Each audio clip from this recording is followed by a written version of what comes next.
Shalom, shalom, boa noite.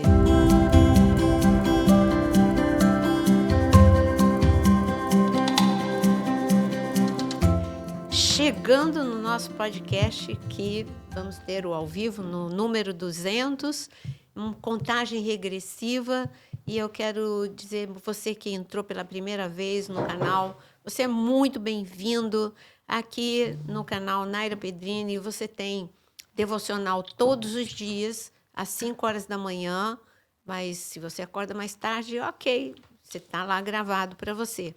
E também, às 17 horas, tem podcast, tem ao vivo, tem outros assuntos muito relevantes e também tem oração da madrugada. Você já ouviu a oração da madrugada?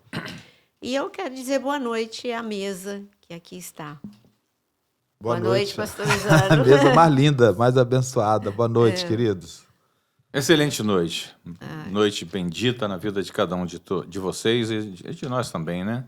A gente precisa, né? E quem chegou, deixa o like, começa a compartilhar.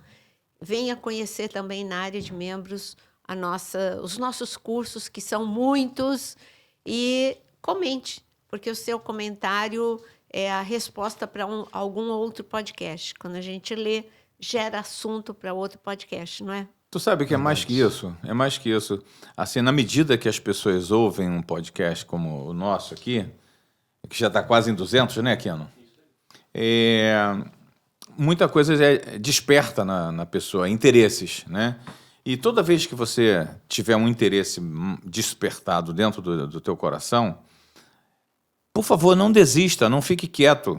Você tem material que não acaba mais dentro do canal. E vai nele no canal, na área de membros, que você vai encontrar muito material esclarecedor que completa aquilo que você começou a entender agora. Você vai ter entendimento completo depois, porque o material é de excelente qualidade, né? Quem conhece a Naira sabe que ela não brinca com a palavra, ela não brinca com Deus. Então, tudo que ela vem trazendo é debaixo de muita seriedade e muita excelência. Então, se houver um despertamento em você por algum assunto, não deixe esmorecer, não deixe apagar. Isso apaga, né? No dia a dia, vai apagando. Antes que apague, vá no canal na área de membros, que você vai ver quantos cursos tem ali dentro para você, né? De forma bem fácil, né, de chegar lá, entendeu? Sim, fácil acesso. Tá bom? Que Deus te abençoe. Continue te abençoando. Nosso tema, a liberdade cristã está em risco? É um assunto, né? Esse é um tema bastante interessante e eu sei que alguns de vocês ainda estão chegando para assistir o podcast de hoje, mas você pode voltar se você pegou pela metade. O assunto é muito interessante. A liberdade cristã está em risco, correndo risco? É uma pergunta. Em risco. Está em risco? Todos nós sabemos que sim, né? Sim. Porque se você não tiver... A gente clama por uma igreja derradeira como a igreja primitiva, com muito poder, com muitos milagres, mas tem outras coisas que aconteceram com a igreja primitiva que você tem que levar em consideração, né? E uma delas é a perseguição. Quando a gente abre Atos capítulo 4, não tinha motivo para aquele nível de perseguição. Se tivesse Instagram, YouTube naquele momento, seria um cancelamento de Pedro e de João. Né? Eu preguei no domingo passado.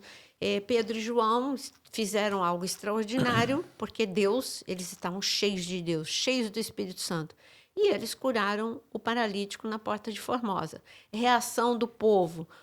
Estava dividido o povo, né? Porque quem perseguiu Tiago, a gente tem 2 níveis de divisão.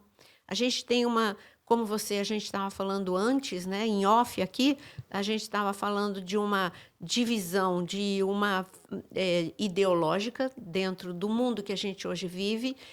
Se você falar besteira, se você falar qualquer coisa contra os princípios de Deus, você não vai ser cancelado, você não vai ser perseguido e a probabilidade do teu vídeo explodir vai ser muito grande. Agora, se você falar uma coisa séria, se você falar uma coisa sobre princípios de Deus, não chama atenção. A gente sabe que tem temas que chamam atenção, temas que não chamam atenção. Vídeos que chamam atenção, vídeos que não chamam atenção. E eu ouso dizer, e eu pergunto aqui à mesa, é impressão minha, ou o que vai contra os princípios de Deus, ou o que vai contra a ideologia de Deus, porque Deus tem uma ideologia, é a cultura do reino. Então, o que vai contra a ideologia do céu tem popularidade, ou são outros tipos de vídeo que têm popularidade? É sempre polêmico, né, pastora? Sempre que se fala realmente a verdade, né, nos vídeos, né, há um combate muito grande, né? Há uma polêmica, é gerada uma polêmica muito grande em cima, até para que haja esse nível de cancelamento, né? Que, de Sim. alguma forma, é uma perseguição, né? E assim, isso no geral, entendeu? Agora, se você fala algo engraçado, né, aí Superficial. é superficial, sem muito entendimento, sem muita profundidade, aí isso realmente viraliza e a galera vai para cima. Mas quando se fala a verdade dos princípios de Deus, há um combate muito grande. E muitas das vezes são dois níveis de combate, né? Um combate da própria igreja, Sim, né, e um combate de fora, com né? certeza. Então, de todos os lados, o povo de Deus vai estar cercado, né? Na verdade, o inimigo não está dormindo, né? E ele sabe, ele conhece a humanidade há 6.000 anos. É muito conhecimento que ele tem do homem, né? Conhece a vulnerabilidade que existe. Mas ele tem uma arma, a estratégia dele desde sempre, e a gente não acorda, que é a divisão. A palavra diz que casa dividida não subsiste, né? E ele sabe disso. Sabe disso. Total. Então, o que mais me impressiona é que, por exemplo, no nosso país, a gente nunca teve uma divisão de direita e esquerda, né? A ideologia aparentemente era uma só. Quando eles entraram para assumir o poder, o que eles fizeram? Qual foi a estratégia? Dividir o povo. Vamos dividir o povo. E dividiu entre direita e esquerda, e hoje é um país, é um povo desconhecido para mim, no brasileiro. Você vê quando o povo sai do Egito, né? E são levados para o deserto. E Eles estavam divididos? Moisés sobe para o monte, né? Quando Moisés desce com as tábuas, Lá estava o povo dividido. O povo já né? está dividido, né? Verdade. Então, Eu estava procurando aqui, Mateus 13, 25. Eu amo parábolas, né? Todo mundo sabe o quanto eu amo parábolas. É verdade. Porque são os verdade. segredos Eu do sou céu. testemunha. Mateus 13 mesmo, Jesus fala que quando questionaram por que ele falava em parábolas, e uma das coisas que ele falou, e quando eu dou aula de parábolas, eu sempre cito, ele disse que por parábolas ele revelava os segredos do céu. E um dos segredos que ele revela é o que o Jonas acabou de falar. Mateus 13, 25, ele diz: enquanto os homens dormiam, veio o inimigo e semeou o joio no meio do trigo e retirou-se. Ele não precisou de trabalho mais nada. nenhum. Mais nada. Enquanto as pessoas dormiam, ele semeia divisão, semeia contenda, semeia Em outras amizade. palavras, enquanto o povo estava distraído, É. né, enquanto o povo estava disperso, Semeou a amizade com o mundo. Você sabe que a Bíblia diz, olha só a ideologia. A Bíblia fala que a amizade com o mundo é inimizade com Deus. Não é você... Algumas pessoas encaram isso como, eu não posso ter amigo. Não, quem é que vai evangelizar para esse amigo? Claro que nós, como igreja, não podemos nos comportar como os essênios. Quem eram os essênios? Os essênios eram separadistas. No tempo de Jesus, você tinha fariseus, você tinha escribas e você tinha essênios. Os essênios é um grupo que se achava tão santo, tão santo, tão santo, que só eles eram o povo da luz, e eles foram lá para o deserto da Judéia, e eles, ali em Qumran, eles ficaram ali, e eles se estabeleceram naquele local. Ninguém podia entrar na comunidade deles, porque eles eram os filhos da luz. Eles eram os escolhidos, os filhos da luz, e o resto do mundo era filho das trevas. E eles se lavavam o tempo todo, eles transcreviam a Bíblia o tempo todo. Claro, foi bom, porque se encontrou o original, e por isso que está exposto lá no museu em Israel. A gente pode ver que Isaías 61, que está conosco, é o mesmo que estava ali com os essênios. Tá tudo bem, mas e essa atitude dos essênios, separatista, porque o Império Romano era corrupto? Claro que era. Era isso, a liberdade dos cristãos estava comprometida. Eu não concluí o meu assunto. Quando Pedro e João, Deus agiu através deles e eles realizaram aquele grande milagre da cura dos paralíticos, ao invés da igreja aplaudir, não foi o Império Romano que foi persegui-los, foi o Sinédrio. E o Sinédrio é a própria igreja, porque o Sinédrio eram 70 homens que eram homens de Deus, né? E eles Não, de foram... Deus era só, Fachada, só o né? título, né? Só Eu não posso generalizar, não. porque Nicodemos era do Sinédrio, José de Arimateia. Ele se deu a oportunidade de conhecer, entendeu? No entanto, ele não abriu mão do Sinédrio. Ele Não, poderia, ele ele poderia lá. ter aberto mão. Jesus disse: eu queria que você viesse andar comigo, mas, entendeu? Mas ninguém pode duvidar que realmente ele reconheceu a Cristo, né? O Sinédrio tentou o quê? Intimidar Tiago, não sei, eu estou com Tiago na cabeça, João e Pedro, falaram para eles que eles não podiam mais fazer o que eles tinham feito. Ali eu acho que não era uma questão de ideologia, ali era uma questão de status, de grana, de muita coisa que o Sinédrio para mim, o Sinédrio ele estava contaminado pela ideologia de Roma. Então, o Sinédrio estava corrompido tanto religiosamente quanto, não que eles apoiassem Roma, mas a ideologia. Eles abraçaram, eles ficaram amigos do mundo. Então, eles não tinham mais aquela pureza, né? Não posso generalizar, porque eu acabei de dizer que José de Arimateia e Nicodemos estavam no meio do Sinédrio naquele momento do julgamento de Jesus. Era o sal ali. Eu quero dizer que a maioria estava fria espiritualmente. João e Pedro estavam com a liberdade cerceada. Se tivesse o canal ou o Instagram de Pedro e de João, estaria ameaçado, eles estariam sendo ou cancelados ou aquele tipo que você vive você vira um tipo congelado. Você acaba, o algoritmo te esconde e você já não tem mais, o teu vídeo não é mais compartilhado. Então, se a gente trouxer o que a igreja primitiva viveu de falta de liberdade, eu acredito que a gente está. Ainda mais essa semana que reforçou, veio à tona novamente aquele assunto que vão ser reguladas as redes sociais para colocar em ordem. Mas esse colocar em ordem, será que não vem uma perseguição forte contra a gente? Quer dizer, desordem é falar a ideologia de Deus.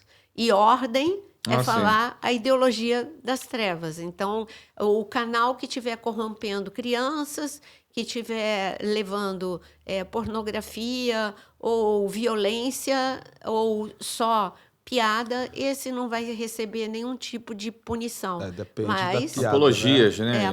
Fazendo apologias a tudo, a tráfico, a tudo que não presta, né? É só a gente ver o que aconteceu essa semana, né? Com a apologia, aquele rapaz, comediante, né? Que eu não conheço, né? Aí o nome dele não ficou na minha...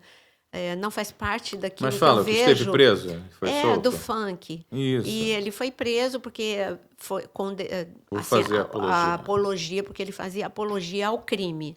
A gente teve uma mobilização para a libertação dele. Absurdo. Incrível. E quando ele foi liberto, era como se um herói estivesse saindo ali da cadeia, né? Quer dizer, está vendo como as coisas, os valores estão invertidos. Mas o negócio é o cristão. Será que se um pastor fosse preso porque ofendeu algum tipo de grupo, né? Algum grupo se sentiu ofendido com algum tipo de fala do pastor, será que haveria o mesmo tipo de aclamação no momento que o pastor fosse liberto ou que as redes sociais desse pastor fossem devolvidas? É isso que eu digo, está tudo muito doido, está tudo muito doido. Dentro da palavra que a senhora leu da parábola, né, de Mateus 13, né, 25, né, aqui na minha versão diz, mas quando todos dormiam, né? Então, assim, a galera toda está dormindo e o inimigo está plantando. Esse nível espiritual está plantando, né? Porque essa censura das redes sociais, ela vai vir contra eles mesmos depois. Tem uma parte da igreja, então, né? está sendo plantado isso, mas assim, vai pegar todo mundo, vai amarrar todo mundo. A perseguição, tem uma parte da igreja que não está percebendo. Tem uma parte da igreja, quando eu digo uma parte da igreja, eu me refiro àqueles que hoje estão se tornando adeptos da ideologia de hoje, do mundo, né? que está forte no Brasil. Uma ideologia contrária a tudo que é Deus, né? E a tudo que é anti-Deus. Anticristo. Entendeu? É a ideologia do anticristo, anticristo sendo já, implantada. E há uma atmosfera, a gente Tá fala muito forte, incansavelmente, né? Está muito forte. Hoje, por exemplo, eu tô bastante ressabiado com o mundo, né? Com as coisas do mundo, com o que está ocorrendo no mundo, porque parece que, de repente, toda a ideologia para o globalismo ou a globalização parece que foi interrompido, entendeu? Parece que está interrompido porque grandes potências como os Estados Unidos conseguiu se levantar, conseguiu respirar e meter o pezão no freio, porque a coisa estava correndo muito rápido, né? Acordou, né? Eu só não sei, por que eu digo que eu estou ressabiado? Porque eu não sei se isso será o suficiente para segurar a globalização, entendeu? Barrar, né? E a globalização é tudo que o anticristo precisa. Mas que tem que acontecer, né? Tem que acontecer. Inclusive para os nossos planos futuros, próximos, com a volta de gente- Cristo, entendeu? A gente não percebe, né? Não, eu tô triste, eu tô chateado com isso. Embora Tem que acontecer logo, né? Embora o sistema de globalização fosse muito cruel.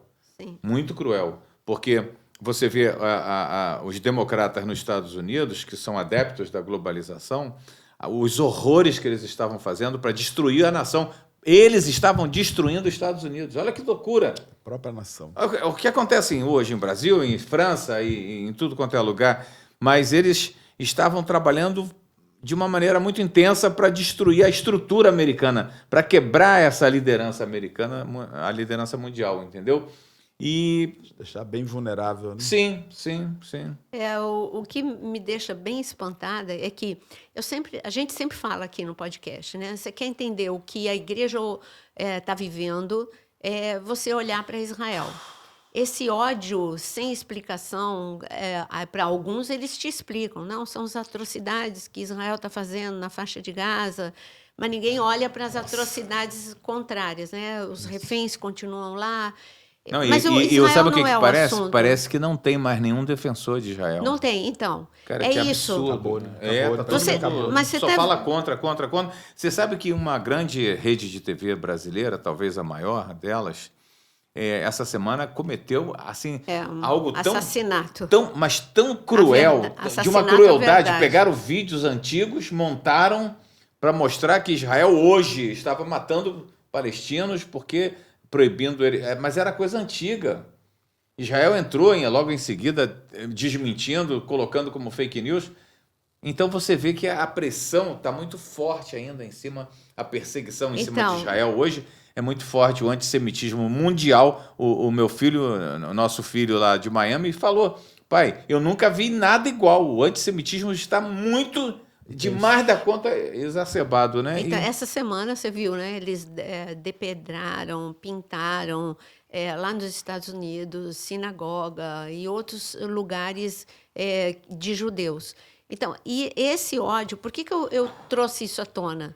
Porque hoje o judeu está ficando com menos liberdade, certo? Sim, muito pouco. E ele é odiado de graça. Sim, mas Mas o paralelo é mas igual. você sabe o que é o pior de tudo? O pior de tudo é que a oposição dentro de Israel está se levantando muito forte. Muito forte. Já não há unidade. Não, isso é Não um tem fato unidade que... hoje. Um país que está debaixo de guerra, de perseguição, de ameaça de destruição, ainda se divide por dentro? Pô, quebrou. Então, mas você está chegando aonde eu quero. Israel é o relógio do mundo. Por que Israel é o relógio do mundo? Porque tudo o que acontece com Israel nação está acontecendo com Israel espiritual, Sim. que é a igreja. Sim. Então, o que a gente está vendo? Perseguição violenta contra Israel. Se você perguntar por que você odeia Israel, eu odeio Israel. Só fala eu odeio Israel. Só completar. São jovens, que, principalmente os jovens que odeiam Israel, eles estão sendo uma doutrinação na mente para odiar Israel. E a mídia, que a maior parte odeia Israel. E trazendo para nós, é o mesmo, o paralelo, o cristão que abraça a ideologia de Deus, os princípios de Deus, o mesmo tipo de perseguição, o mesmo tipo de sentimento, aversão, é igual, tanto por parte da maior parte das pessoas, como dentro da própria igreja. Existe o exército de Davi e o exército de Saul. Os dois são exércitos de Deus. No entanto, o exército de Davi eles eram espirituais. O exército de Saul era carnal. Então, o exército de Saul tinha as suas ações e reações. Medo, acuados, recuados, eram facilmente intimidados, tinham uma forma de pensar totalmente diferente dos guerreiros de Davi. Então, nós estamos vivendo isso. A questão que se repete. Já era a divisão da casa, porque isso era interno, entre Saul e Davi. Entendeu? E a mesma coisa entre cristãos. Não pode subsistir. Hoje, por causa de ideologias, a igreja está quebrada, a igreja está dividida. Deveríamos estar unidos para enfrentar uma oposição mas não está. Das trevas. Não está unida. E sabe uma coisa? A gente só não sofreu perseguição maior e proibições maiores, como igreja, porque o número de cristãos hoje no Brasil é muito grande. É mais do que não cristão, entendeu? Então, isso tem ajudado a levar mais para frente essa tal perseguição que vai se desenvolver contra a igreja. Vai acontecer. Então, existe já essa... Independente de trazer qualquer tipo de movimento para as redes sociais, regulamentar, qualquer coisa. Hoje, nós temos liberdade? Não. Essa é a minha pergunta. Não. Temos liberdade? Não, já não tem. Já não tem. Eu e vocês, nós não podemos falar de púlpito, mas já falamos aqui no podcast, falamos o que temos que falar escolhendo palavras, porque é melhor ter voz do que ter uma voz calada. Mas a gente tem que ter o que Jesus ensinou para a gente. Sermos prudentes como a serpente, simples como a pomba, no entanto, prudentes como a serpente. Então, a gente precisa ter sabedoria como Paulo teve. Paulo, diante dos julgamentos, da perseguição de Roma, ele tinha uma sabedoria, tanto que os reis queriam até ouvi-lo, porque ele tinha uma sabedoria para colocar a verdade. Ele falava com uma linguagem que, quando os caras viam, eles falavam assim, eu estou ouvindo Paulo, né? Esse cara tem sentido o que esse homem está falando, porque ele falava com sabedoria. A mesma coisa, claro, que Jesus. Jesus é fora da curva, é lógico, por isso que eu estou pegando Paulo. Então, Jesus, até Pedro, volto para o caso de Pedro e de João. Aí eles disseram, não temos nada o que falar contra eles. E se fizermos alguma coisa, o povo vai ficar indignado. Então, eles repreenderam, e eles falaram, que sabedoria é essa? Eles são homens incultos. E de onde vem essa sabedoria? Então, eu vi Pedro e João falando sem falar. Não deixaram de proclamar a verdade, mas falaram com tremenda sabedoria, a ponto de deixar 70 homens calados diante da sabedoria. Então, queridos, hoje já existe, não tem uma lei escrita, mas nós já temos falta de liberdade. Verdade. E nós precisamos de sabedoria. Então, quando chegar por escrito, não tem liberdade, você já está treinado. Já está treinado a falar sem falar, para poder continuar com voz ativa. A pior parte é quando chegar, nega-se. Nega-se a si mesmo e segue. Aí é o último estágio, né? Entendeu? Quando te obrigarem a negar aquilo que você crê. E aí? Aí é a igreja perseguida, aí é o último estágio. É onde eu estou dizendo. Eu estou falando de uma igreja que viveu com liberdade, como a igreja, né, aqui no Ocidente, uma igreja que teve tanta liberdade e agora, de repente... Mas você sabe que o que você falou é o menos perigoso? Quando a igreja fica acuada a ponto de ter que dizer se você nega ou não Cristo, ela se posiciona e fica avivada como a igreja perseguida. Cresce, né? O pior perigo é esse agora, em que você você não toma posicionamento, você quer falar o que agrada o povo, você não se posiciona de fato e de verdade, e é a mesma coisa que a gente estava conversando aqui, é a geração de Elias. Se tem uma geração que é a sombra da nossa, é a geração de Elias. A geração de Elias foi arrebatado, a geração de Elias vivia uma ideologia que era a de Jezabel. O que Jezabel pensava era o correto, e se você falasse e pensasse como Jezabel, você tinha toda a liberdade. Agora, se você pensasse e falasse como a ideologia do céu, você seria perseguido, não só como Elias, mas os 100 profetas que tiveram que ficar em cavernas, e os 7.000 que Deus falou para Elias que não dobraram o joelho a Baal. Então, ali, eu não sei se nesses 7.000 estavam englobados os 100 profetas. Então, se fosse, seria 7.000, senão seria 7.100, né? Então, isso é só com Deus. Mas vamos colocar o número 7.000. Tinha 7.000 pessoas completamente posicionadas. E a maioria, o que Elias falou? É um povo que cocheia entre dois pensamentos. O que é isso? Eu aceito o que Jezabel fala, algumas coisas que Jezabel fala, até concordo com algumas coisas que Jezabel fala, ou não aceito o que Jezabel fala, mas é melhor eu me moldar, porque está todo mundo se moldando. Não é pensado dessa forma, mas o comportamento diz. O que levou aquele povo a ver um Elias que estava sozinho restaurando o altar a não ajudar a pegar uma pedrinha? A pelo menos dizer, Elias, estamos orando por você. Só ficaram de espectador. Então, deixa Elias se estourar.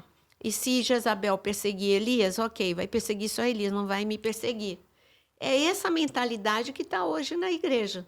Né? Aqueles que estão se expondo para levar um evangelho verdadeiro, deixa ele. Se ele se arrebentar, se o canal dele for cancelado, eu vou ficar aqui, ó, na coluna do meio. Vou ficar para não ser cancelado. Na verdade, assim, é agradar a multidão, né?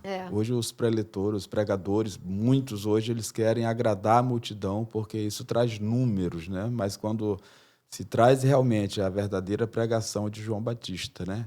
Que é falar o arrependei-vos, né? Porque é chegado o reino dos céus. Aí sim entra o cancelamento, entra a perseguição de dentro para fora, de fora para dentro, de todos os níveis, né? Mas como a senhora falou, na hora que houver realmente esse nível de perseguição velada, assinada, eu também penso que é o momento onde a igreja acorda e vai viver o maior nível de avivamento. E por nós pertencemos a uma geração que já é uma geração mais madura, já para não dizer uma geração mais antiga, uma geração mais madura. Vocês lembram da passagem de Eliseu, quando ele... Muitas pessoas, muitos alunos me perguntam, me explica sobre Eliseu, como assim um homem, um profeta de Deus, ele fica irritado a ponto de mandar a ursa matar os garotos que só falaram para ele que ele era careca, né? Então, que isso não é fruto do Espírito. Alunos me questionam sobre essa passagem. E de tantos questionamentos, eu resolvi estudar essa passagem com mais afinco, porque... Eu mesmo senti que a minha resposta não estava satisfazendo quem estava me perguntando. Com quantos anos ele começou a ficar calvo? Aí eu já não sei. A pesquisa não chegou lá. Chegou lá. Então. Não chegou lá. Quando a gente No chegar meu caso lá no foi céu... com 27 anos. Quando a gente chegar lá no céu, você pergunta para Eliseu, né? Eliseu, e aí? O meu foi 27, a e o seu? 25, né? 20, 25. Então... Então, quando eu fui tanto ver a cultura judaica, quando eu fui ver também sobre o original, a palavra ali, para a gente, foi trazido como sendo, do jeito que eu leio, e a gente lê no português e em outras línguas, não é só português, são garotos. Mas ali no original não são garotos, são jovens, mas um jovem já, tipo, mais de 20 anos. De 30 anos, então ele já tem uma maturidade. E qual foi... Por que Deus permitiu que a irritação de Eliseu fossem eliminados aqueles jovens? Que radicalismo é esse? É porque Sabe aquele jovem... Só abrindo um parênteses aí para ilustrar um pouquinho, Eu acho que não é diferente de... depende da intimidade do ser humano aqui com o Senhor. Não, Moisés, não é outra coisa. deixa eu terminar. Moisés... Ele me interrompeu. Eu pedi para abrir um parênteses. Moisés, quando a sua irmã lhe ofendeu, o que Deus fez? Né? Ela não ficou leprosa depois? Sim. Exatamente. Então, eu acredito que, dependendo do nível de comunhão que você esteja tendo com o Senhor, Elias não foi guardado por Deus contra Jezabel e tantas outras coisas. Por quê? O nível de intimidade da pessoa, que a pessoa estava vivendo com o Senhor, fazia isso. É como você está cheio do Espírito Santo e vem um ladrão te roubar, e quando ele toca em você, ele cai duro, eletrificado, entendeu? Então, eu acho que é por aí. Eu acho que esse profeta tão magnífico que foi Eliseu devia estar num momento muito de intimidade muito grande com o Senhor quando aconteceu isso. Pode Mas ser. isso não satisfaz a resposta para os alunos. Então, Nem a tua pesquisa, né? Então, voltando... Só para ilustrar mesmo. Voltando aqui, o que eu, lendo, estudando, eu cheguei até o ponto em que eram jovens, eles eram uma geração mais jovem do que Eliseu, e eles não tinham respeito à voz profética, eles não tinham respeito à unção que estava sobre Eliseu. E eles já tinham responsabilidade espiritual. Eles eram da escola de profetas. E, então, é isso que tem acontecido. Quando vozes de pessoas maduras que já passaram por muitas coisas e que levam a uma unção de Deus e tem maturidade para ver isso aqui é um movimento de superfície, isso aqui é algo que tem realmente profundidade em Deus. E quando gerações de preletores, de pessoas que são responsáveis, dizem, acredita no arrebatamento, é porque isso é coisa antiga, isso é coisa de velho. A geração nova, intelectual, não vai acreditar em arrebatamento. E fala dessa forma sobre santidade, porque são radicais, é porque são mais velhos. E o não então, toque é esse mesmo nível de desprezo à voz profética. Não toque no ungido do Senhor. Aí manipulam muito essa passagem, né? Manipulam principalmente um movimento aí que teve de cultura de honra excessiva, sim. manipularam esse mas versículo vamos ficar na excessivamente. A palavra, só na palavra. É que não fica toque assim, naquele que é ungido do Senhor. É um gatilho para muita gente. É aquele que está, é um Eliseu da vida, é um Elias, é um Moisés, é um Pepeu, é um Jonas, é uma Naira. Esse é um assunto, mas eu estou trazendo para esse aqui, para o tema do podcast. Você é chefe, você pode levar para qualquer lado. Podcast é seu. Não, é nosso. Eu estou falando que ali Eliseu estavam querendo roubar a voz profética de Eliseu. Tu sabe que não justifica. Você pesquisou, justificou e tal, mas realmente não justifica diante da pergunta. Como que o homem de Deus não tem mansidão, não tem domínio próprio? Como é que... Não é para se humilhar diante de tudo? Caminhada, a reação, você acabou de falar de uma reação. A reação de Moisés, ele não fez nada. Quem fez foi Deus. E quem fez foi Eliseu, que ficou irritadérrimo. E que ele devia pediu ser a morte. muito frustrado com o negócio de careca, de ser calvo. Não, tu não acha, Aquino? Nunca fui careca. Ele não devia gostar, cara. Tanto é que o cabelo dele daqui para baixo era grande. Como é que ele sabia? Tá vendo muito vídeo de IA. Agora os vídeos de IA, né, mostram os personagens bíblicos. Ele tá vendo muitos. Aí já tá chegando à conclusão como é que era Eliseu. Não, mas o pior é que a gente fica com uma mente assim, olhando. É verdade, pode ter sido assim, né? Eu acho. Mas então, hoje... Eu tenho amigos hoje, Eliseus, que botam peruca, que botam implante, que colam cabelo. Os caras ficam doidos, os caras eles sofrem com a calvície, entendeu? Você tem que pegar o que você tem e transformar numa coisa boa, entendeu? Que coisa boa você poder mostrar a cabeça lisa, entendeu? Sim. Ai, meu Deus. Então... A imagem mais real, né? Mais real, É. Mas voltando, né? Vamos voltar. Voltando ao nosso assunto, saindo da calvície, eu fui infeliz no exemplo, né? Então, saindo da calvície, voltando para falta de liberdade. Correndo até risco, né? De eu liberar alguma palavra aqui e a coisa acontecer. Toda zombe geração. de um calvo, não zombe. Não. Então, toda geração profética tem uma falta de liberdade. O que aconteceu com Moisés? Ele foi a voz profética no Egito. E ali Faraó falou, nunca mais quero ver tua cara. Ele foi expulso do Egito. Ele falou, mas ok, a gente queria sair mesmo. Mas é isso, se a gente analisar qual foi a falta de liberdade de Daniel.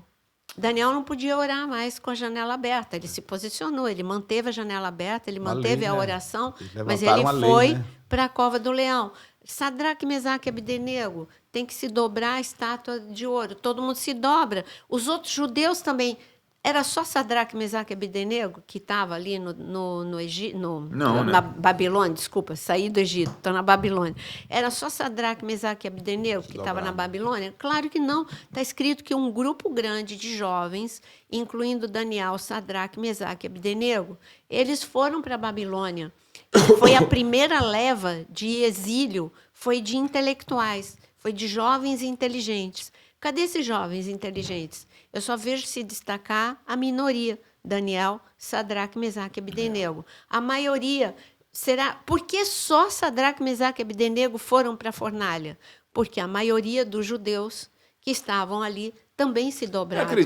Eu acredito que não todos se dobraram. Eu acredito que uma parte dos inteligentes, muito inteligentes, estavam envolvidos nas fábricas, nas indústrias, nos laboratórios, desenvolvendo, porque eles sempre foram bons nisso, entendeu? Então, espiritualmente falando, a sabedoria daqueles que estavam ali era diferenciada. Ali eles devem ter proclamado um feriadão ali para estar com todos ali. Entendeu? Não, o que para mim, né? Essa é a visão de Jonas. Para mim, a minha visão, eles se adaptaram tanto à cultura da Babilônia que está escrito que no momento de voltar do exílio, quando se cumpriu os 70 anos, muitos tiveram dificuldade de sair. Porque o exílio, a escravidão, não posso nem chamar de escravidão, era só exílio na Babilônia. Porque eles não eram tratados como escravos, eles não eram punidos como no Egito.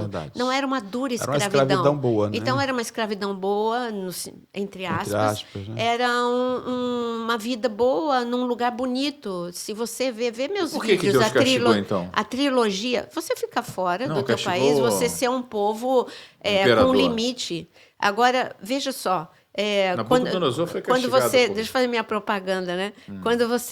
Se você olhar a minha trilogia sobre a Babilônia, só digita Babilônia Naira Pedrini, ali tem vídeos que mostram como era a Babilônia. Eram ruas largas, luxuosas, maravilhosas. Então, o povo se acostumou com o que era bonito, como é que ia querer ir de volta para um lugar que estava arruinada? Né? Então, mas o que eu quero dizer é que ali na Babilônia eles não tinham liberdade. E liberdade de expressão, liberdade para pregar, liberdade para falar de Deus.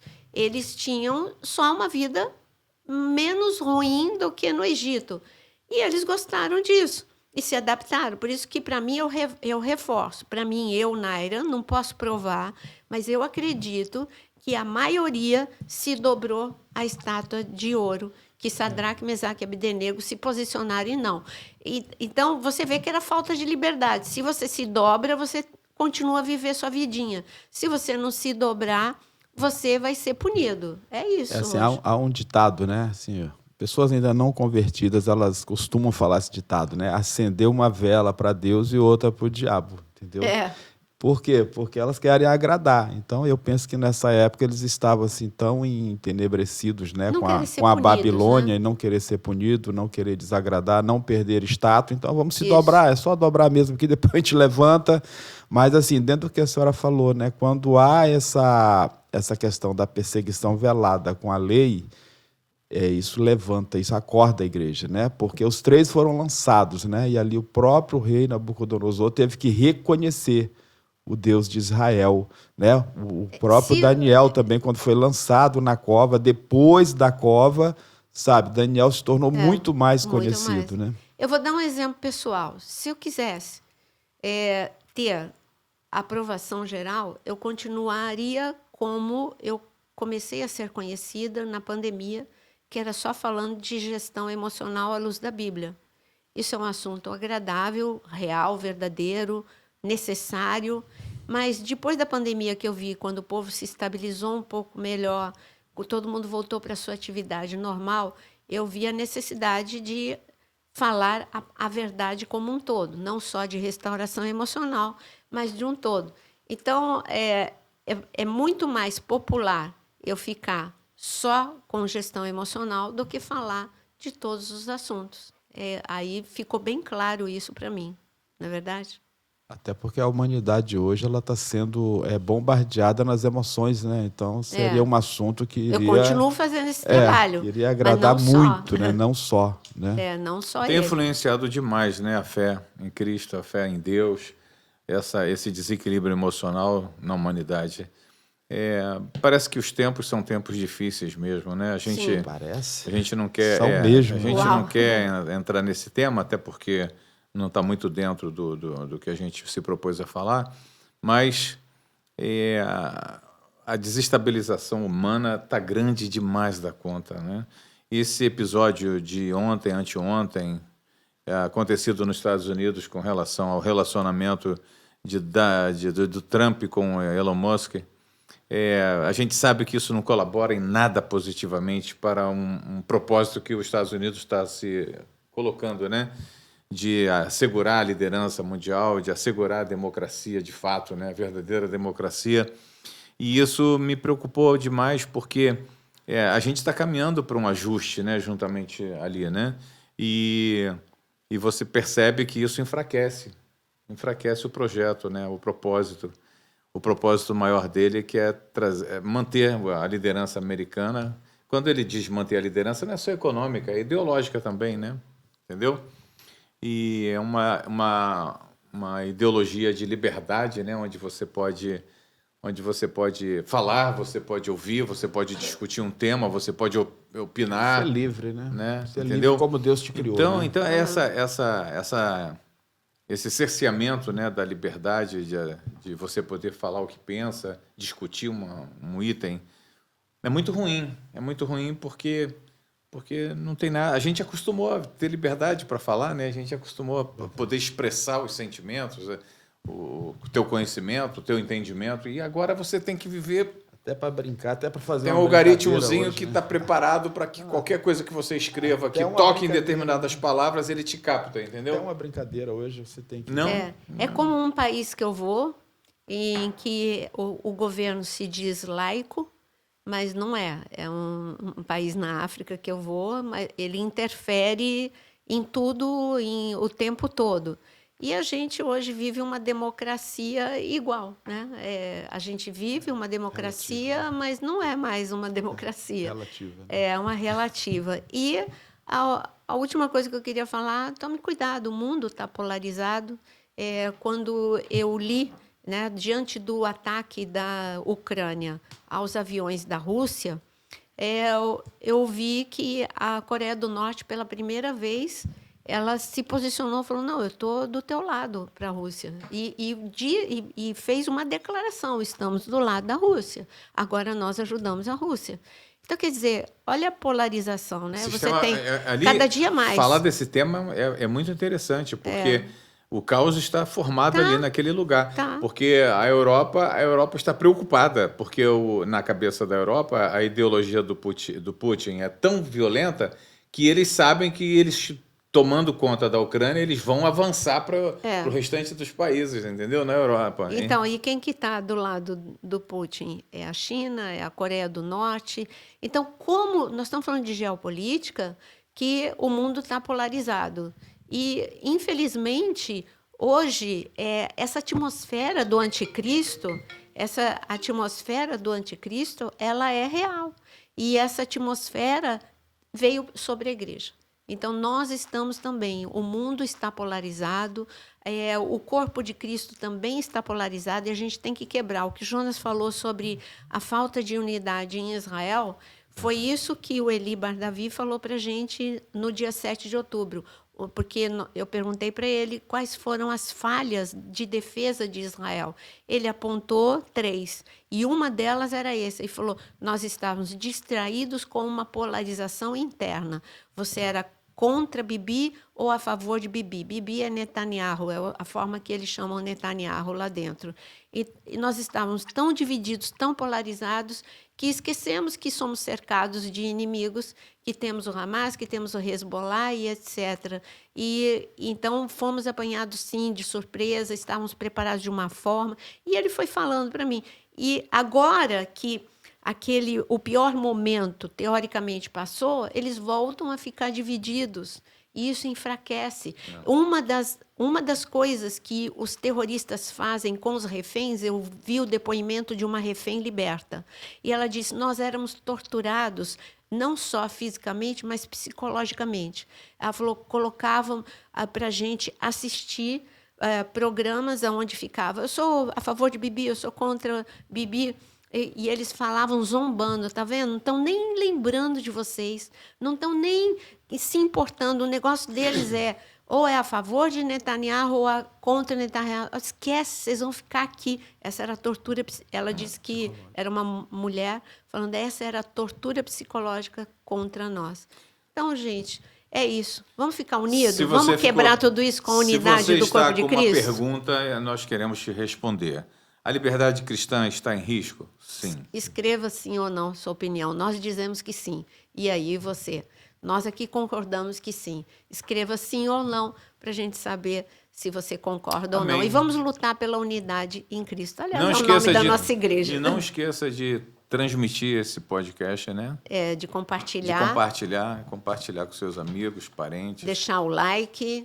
É muito importante. E até a próxima semana. Deus abençoe. Até a próxima, queridos. Uma boa noite.